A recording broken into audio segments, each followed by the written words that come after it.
Y bien, estamos ahora con el gobernador regional de Cusco, Edwin Licona, que está feliz porque se va a... En fin, parece que ya comienzan las obras del aeropuerto Chinchero. Pero también estamos con Jaime Pinto, abogado especialista en temas de hidrocarburos, entre otras cosas, y Juan Mendoza, que es decano de la maestría de la Universidad del Pacífico. Ambos dos críticos del tema del gasoducto del sur, que también pasa por Cusco. Entonces, buenas noches, ¿cómo están? ¿Cómo les va? ¿Qué tal? Buenas noches, Jaime. Feliz, contento por esa decisión política del gobierno de empezar un aeropuerto, un sueño anhelado por el pueblo cusqueño. Te tengo que decir, 40 años hemos esperado un proyecto estratégico en nuestra región del Cusco. Hoy hay un aeropuerto en el centro de la ciudad de 500 000 de habitantes que opera desde las 4 de la mañana hasta las 8 de la noche. Tiene 60 operaciones diarias, 120 vuelos diarios. Significa que esto está creciendo. 3 millones de visitantes turistas que necesitamos fortalecer para la economía regional. Esto es oportunidad para el Cusco. La obra estratégica en el Cusco ya la hicieron los incas con Machu Picchu. Bueno, esa es la obra estratégica del Cusco. Gracias por reconocer. Ahora, debido a eso, tenemos que estar construyendo aeropuertos y cosas. Y no solo eso, que le van a costar al Estado, bueno, en fin, es una obra importante. Muchas obras, casi todas las obras le cuestan al Estado peruano. Creo que esta es oportunidad para el desarrollo de Cusco y de toda la macrorregión. Significa esto que hoy recibimos menos canon. Hoy día vamos a hablar de gas, hay menos canon, la cuarta parte de lo que recibíamos solo hace 4 años. Entonces necesitamos un eje de desarrollo, es el cultura y turismo en el Cusco, y a partir del aeropuerto se presenta una infinidad de oportunidades para el Cusco, y no solo para el Cusco, para toda la macrorregión sur del país. Bueno, quería preguntarle, quizás comenzando con Jaime Pinto, ¿cuál es su opinión acerca de la solución que está sacando el gobierno en relación al gasoducto del sur? El gasoducto del sur aparentemente va a ser licitado nuevamente, pero se dice que va a ser redimensionado. En fin, ¿qué se sabe y qué es lo que hay que hacer ahí? Yo creo que hay que hacer una primera reflexión, y es que este proyecto en realidad es un proyecto heredado por la administración Kuczynski.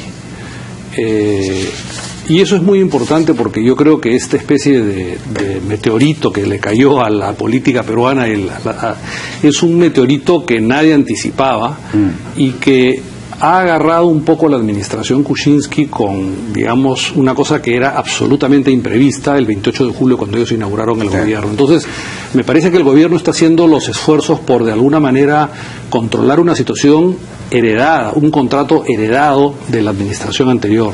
Entonces, todas estas APPs han sido administradas, diseñadas bajo la administración anterior, y han sido heredadas porque están todas estas contenidas en contratos y en documentos escritos. Ahora, el presidente Kuczynski hace 2 días ha dicho que a él le gustaría que el nuevo proyecto para llevar gas al sur del Perú, tan ansiado objetivo de llevar gas al sur del Perú, no sea bajo los términos del contrato que fuera, digamos, entre comillas, diseñado por Odebrecht, y que fuera menos costoso.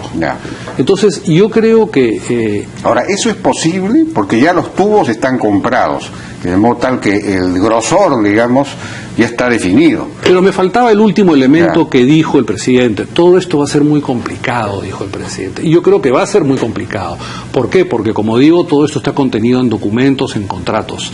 Yo, digamos, recogiendo un poco el anhelo del presidente de tratar de diseñar un proyecto que sea más acorde con la realidad, y que tú sabes que este proyecto en realidad no es autosostenido. Este proyecto en realidad estaba siendo financiado no por la empresa concesionaria, sino por los usuarios eléctricos, y el presidente hace pocos días dijo, bueno, por último, de alguna manera nosotros le damos la garantía. Entonces, este es un proyecto que yo creo que está mal diseñado desde su concepción, y tiene desde el punto de vista legal una serie de elementos que implican la nulidad de este contrato.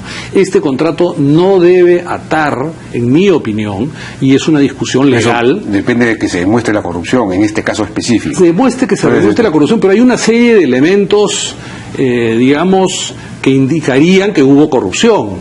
No, digamos, todavía no está demostrado. Claro, evidentemente, pero por eso, entonces, claro, uno no debe divulgar sus estrategias. Yo creo que el gobierno debe tener una estrategia, la Fiscalía está diseñando una estrategia, pero yo creo que el gobierno y la Fiscalía y la Procuraduría en particular debería ser un tanto más agresiva en el sentido de buscar. Hoy día el Estado peruano, digamos, está negociando una posición un tanto de, bueno, yo veo las cartas que tú me muestras. Odebrecht, en mi opinión, está tentando un poco las aguas para ver qué cosa puede divulgar, qué cosa no puede divulgar, y está protegiendo sus activos y protegiendo sus intereses. Y yo creo que como estrategia, yo no estoy participando para nada en la estrategia que está diseñando el gobierno, mejor es negociar desde una posición un poco más dura. ¿Y cuál es la posición dura? ¿En qué consiste? La posición dura es que el procurador solicite embargos preventivos. Lo que pasa es que nosotros los peruanos tenemos la noción de que el embargo preventivo es llegar y con una comba tumbarse una puerta y llevarse los papeles. Eso no es así. El mecanismo, digamos, existe una serie de mecanismos legales que permiten un interventor. Un interventor podría, digamos, por ejemplo, firmar todos los documentos de pago de los flujos que se generen en favor de Odebrecht. Un interventor. Interventor. ¿Legalmente es posible que el Ejecutivo designe un interventor en cada proyecto? No, tiene que ser un juez. Un juez, tiene que ser cada un juez. proyecto. Pero por supuesto. Que un interventor no paraliza la obra. No paraliza la obra. Eso es importante. Ese interventor dice, a ver, usted quiere pagarle a los trabajadores que trabajaron, entonces el interventor autoriza y le comunica al juez. O sea, en Estados Unidos se llama esto el injunction order. El juez autoriza que se intervenga en un proceso, y todo eso está normado. Existe el Código Procesal Civil, el Código Procesal Penal. O sea, yo no estoy hablando cosas de ciencia ficción. Lo que pasa es que nuevamente esto nos ha agarrado a todos por sorpresa. Entonces el presidente, con muy buen criterio, ha dicho hay que respetar el debido proceso. Bueno, ha pasado un mes desde la comunicación del Departamento de Justicia norteamericano, en donde hay signos clarísimos de corrupción, y el Estado sigue evaluando su estrategia. Y yo creo... Juan, estoy hablando mucho. Sí, mucho. Estoy hablando mucho. ¿Cuál es su posición sobre este tema? Es decir, ¿qué hay que hacer con el gasoducto del sur en primer lugar? Luego entramos en general a las obras, porque ya se ha dicho que esta parálisis de muchas obras nos va a costar un punto de crecimiento este año, lo cual también es lamentable. A mí me parece que el gasoducto, para comenzar, es un elefante blanco, un proyecto absurdo que nunca debemos haber acometido, y probablemente uno de los más grandes robos en la historia de la humanidad, tal y como está diseñado.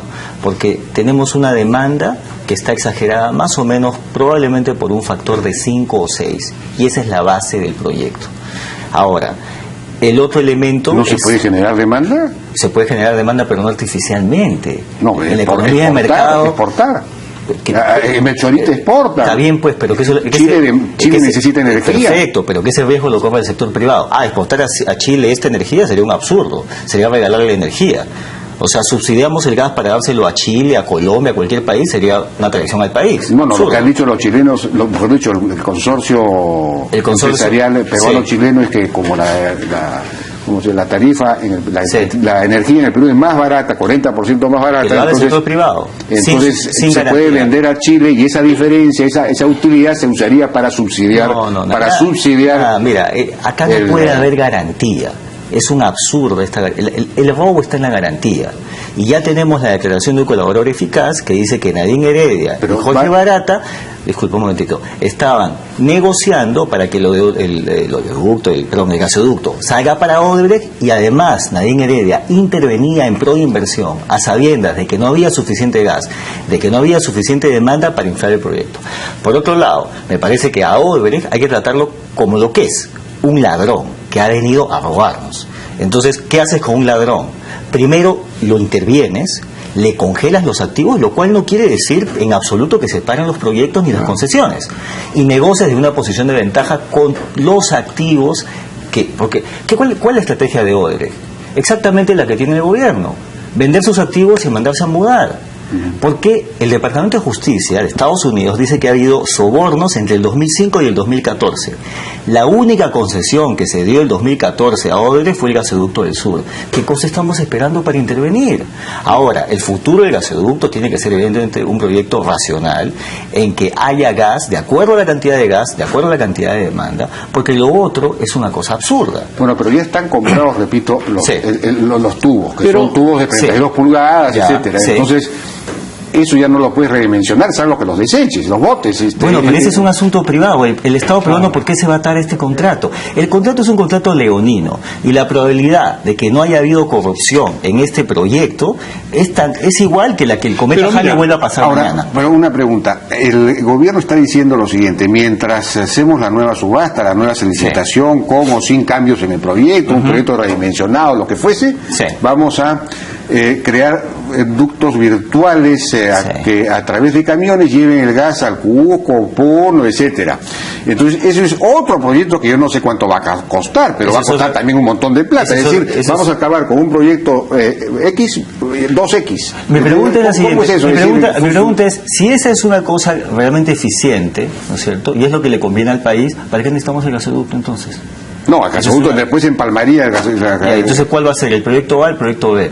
Y yo con todo respeto a Jaime, que es un excelente abogado, yo creo que el gobierno no tiene por qué haberlo sorprendido este proyecto. Primero, porque el gasoducto figura en el plan de gobierno de PPK con un proyecto de 15.000 millones de dólares que incluía la petroquímica, que en mi opinión es una cosa absurda, porque no es si es eficiente, que lo haga el sector privado, no necesita subsidio. Y además, porque no sabíamos que Odebrecht estaba metido en el gasoducto y sus socios, y las pérdidas que vayan a sufrir esos socios como consecuencia, porque el consorcio es uno solo, como consecuencia de la finalización de este contrato, son pérdidas completamente merecidas, más allá de la corrupción. Pero, en el momento que Graña y Montero compra las acciones del gasoducto es septiembre del 2015.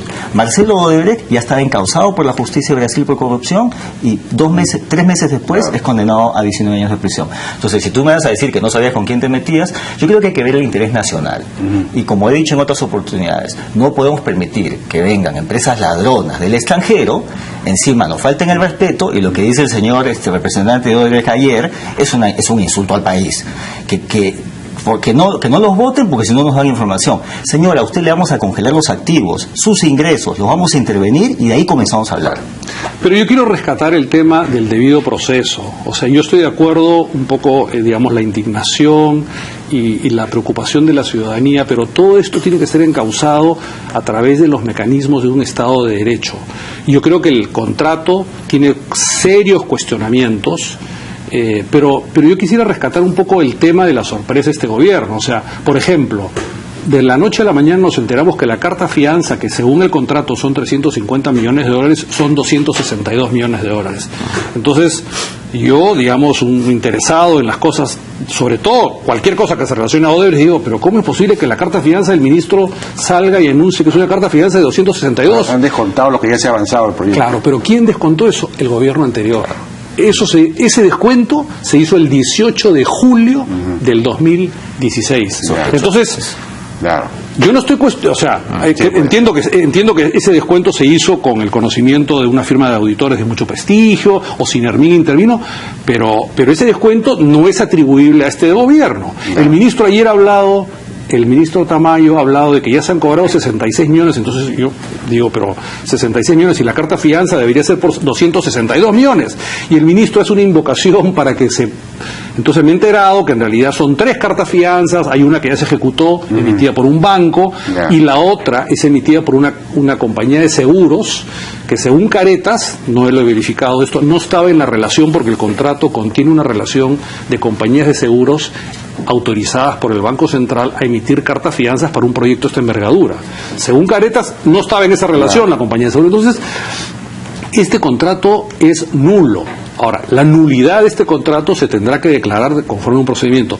Los dos afectados acá son, además del Estado peruano, que debería estar planteando ya una demanda por daños y perjuicios realmente significativa, dentro de lo cual los 262 millones de dólares es un pago a cuenta, porque el perjuicio en términos de inversiones que pudo recibir el Perú, en términos de empleo, o sea, y en términos de esta referencia, las tuberías, todo esto, tuberías que son por gusto, todo esto tiene que ser atribuible a la conducta delictiva de Odebrecht, reconocida por ellos, por eso lo digo con ese tan enfático, pero también ha perjudicado a Graña y Montero.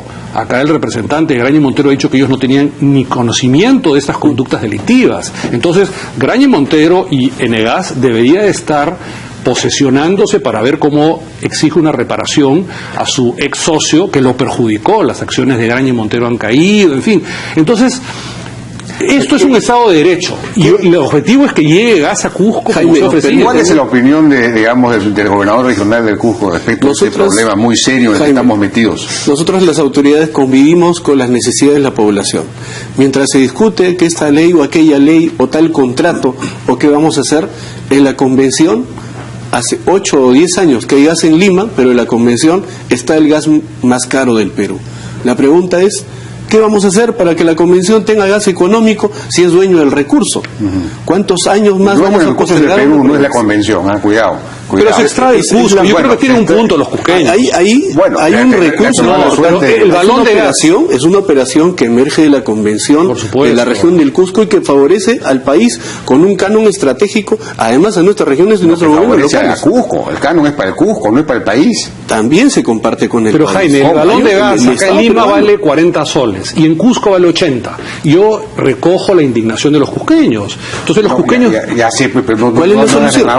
No estoy haciendo demagogia. El asunto es que eso supone una planta de transformación. Bueno, imagino, no sé, pero eso es una inversión que no estoy haciendo tiene que hacer el sector privado, como dice Juan Mendoza, porque si no, es plata que nos cuesta todo. Pero yo prefiero... Ni siquiera gas en un precio internacional no se puede bajar. Pero yo prefiero... No, lo que pasa es que dice que cuesta más allá en la convención. Pero si el recurso... Pero eso no es demagogia. El gobierno de gas subsidiar otra vez. Pero no. Acá he dicho 40. Yo no he dicho 12, he dicho 40, que es el costo de ponerlo acá. Hay que analizar, y hace tiempo hay unos estudios para hacer en la convención una planta de licuefacción. Hay que venderlo donde sea más caro. Pero vamos a seguir en estudios, en discusiones, que tal norma. Nosotros, los cusqueños, vamos a alzar la voz en este tema del gasoducto. Sabemos todas las dificultades que los ha habido y aquí lo han certificado ellos. Pero no podemos seguir postergando proyectos estratégicos que favorecen a la energía económica en un proceso de agroindustrialización para fortalecer la economía de las regiones y en especial de Arequipa, Puno, Moquegua, Tacna, Cusco, Apurímac, Ayacucho y Madre de Dios. Aquí hay un punto clave. Hoy que iba a ir al aeropuerto todos dicen no, que así no vale, que es mucho, que el Estado peruano, que los terrenos, que el contrato, que opinó la de Ocitran, pero que los otros eran primos del ministro. No es así. Cada vez que hay un proyecto estratégico en provincias nos oponemos. Aquí hay un gasoducto que ha avanzado que tenía 5.000 puestos laborales. Había dinamismo económico. Se ha paralizado totalmente. ¿En cuánto tiempo se va a volver a levantar un proyecto de este tipo? ¿2 años? ¿3 años? 4 años, ¿en cuánto lo hace la inversión? No tienen la respuesta. No, yo creo que si el gobierno... Entonces, si es un elefante blanco, que no hay nadie más barato para el país, no hay estrategia. Vamos por partes. El gobierno tiene que diseñarlo bien. Hay que hacerlo bien, pues no podemos todos los peruanos terminar subsidiando un gasoducto. Pero a la convención sí, porque ahí nace el recurso. Esos pequeños, nativos, comuneros, que hoy tienen el recurso al lado, que no les favorece económicamente ni en proyectos estratégicos, ¿qué vamos a hacer? Tiene que subsidiar el Estado peruano con obras estratégicas y además con un costo económico de lo que ellos disfrutan. Que un gas económico recibe pero subsidias a la gente, recibía. Hoy las regalías del canon gasífero son cada vez menos. Estamos hablando de canon. Yo no recibo canon, Lima no recibe canon, la convención está recibiendo un canon. ¿Por cuántos años? ¿No? ¿3 años? ¿2 años? No, hace mucho tiempo, pero digamos, los hemos preparado estratégicamente para invertir responsablemente en las autoridades locales. Yo quería aclararle al presidente del gobierno regional que en realidad este gasoducto diseñado por Odebrecht no le llevaba gas directamente a Cusco. Faltaban construir los ramales famosos. En Cusco estaba previsto. En ATCO creo que era. Pero no está en el proyecto acá. ¿Y dónde estaban ustedes mientras se hacía este contrato el gobierno del señor Ollanta? Protestando, que nadie hacía caso. Yo siempre me opuse a este proyecto, presidente. Yo siempre me opuse a este proyecto. Si tiene que haber cosas claras, el Cusco necesita estrategias, no solo el Cusco. Yo no soy político, necesitan fortalecer proyectos estratégicos. Pero no elefante blanco. Pero estratégico no es subsidiar a un ladrón. Eso no es estratégico. No, estamos cuestionando a Odebrecht. Si la convención necesita plata, hay que darle plata a la convención. Este recurso favorece al Estado. No, este gasoducto era para que Odebrecht se la lleve en bandeja. Bueno, yo prefiero darle la plata a la convención. Protestando, no hacían caso. Protestando. ¿No sabe usted que Odebrecht se compraba los periodistas a IPIS? Mire, presidente regional, el ministro de Transportes acaba de decir, las APPs son las iniciativas privadas, se presentan por una empresa interesada y después se abren a concurso. En las APPs que presentaba Odebrecht, nadie se presentaba, porque sabían que Odebrecht iba a terminar ganando esa iniciativa privada. Rutas de Lima era eso. Hay que defender ese gobierno, hay que hablar. La corrupción es el peor. Estamos totalmente de acuerdo. Taboada se presentó y ganó la española. Fue de Odebrecht. De Odebrecht. Es una cosa. Habría que estudiar cómo se dieron ellos un poco. Se les habrá escapado una. Se dieron un poco ellos. Jaime, estoy totalmente de acuerdo con el proceso de lucha contra la corrupción. El gobierno regional del Cusco es el único gobierno regional que le ha resuelto un contrato a la empresa OAS en el Hospital Lorena. Muy bien. Lo difícil es volver a levantar esa estructura de ese ¿Cuántos gobernadores regionales están en la cárcel de Cusco? Y todos, eso. por favor. Bueno, yo les agradezco muchísimo su participación. Muchas gracias. Ahora ya lamentablemente tenemos que parar. La discusión está interesantísima, es importante, hay que darla. Muchas gracias a nuestros invitados. Gracias, Jaime. Con eso vamos a una pausa y regresamos.